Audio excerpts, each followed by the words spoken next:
Est-ce que tu connais le dumpster diving? Oui. Puis au niveau de la pratique, est-ce que c'est quelque chose que tu ferais?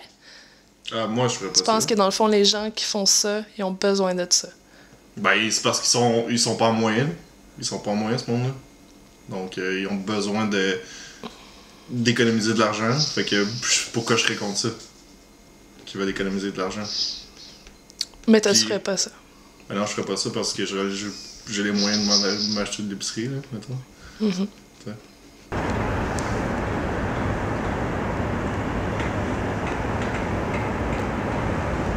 Écoute, on veut parler ici du déchetarisme, communément appelé le dumpster diving. Est-ce que tu connais cette pratique et la pratiques-tu? Oui, exact. Oui, je la pratique. Le dumpster diving, en général, c'est d'aller chercher les aliments que les commerçants ont jetés. Donc ça peut être des aliments frais comme des légumes, des fruits, des salades. Ça peut être aussi des sandwichs, des muffins, des pains. Mais ça peut aussi être d'autres objets de la maison. Donc tout ce que tu peux trouver utile à réutiliser. Donc finalement c'est comme faire du recyclage. Des fois tu trouves beaucoup d'une chose qui n'est pas peut-être ce que tu fais manger pendant la semaine. Donc il faut que tu fasses de quoi avec. Des fois je trouve beaucoup de pommes, mais j'en donne, il y a quelques pages Facebook. Il y a Dumpster Raid, Dumpster Diving Montréal, Montreal, Dumpster Diving. Bref, il y en a plusieurs. Oui, c'est légal.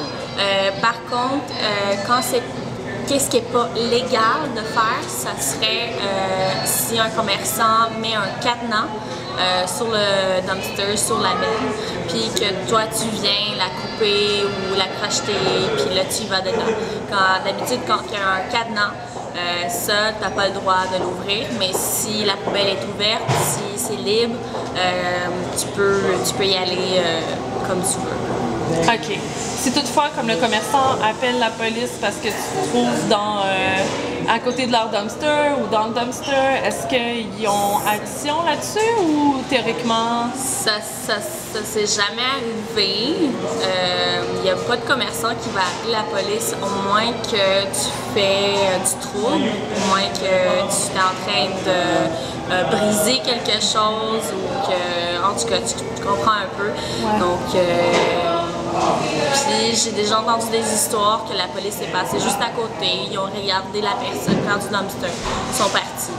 Donc ils regardent souvent pour voir si c'est vraiment important de laisser l'endroit propre.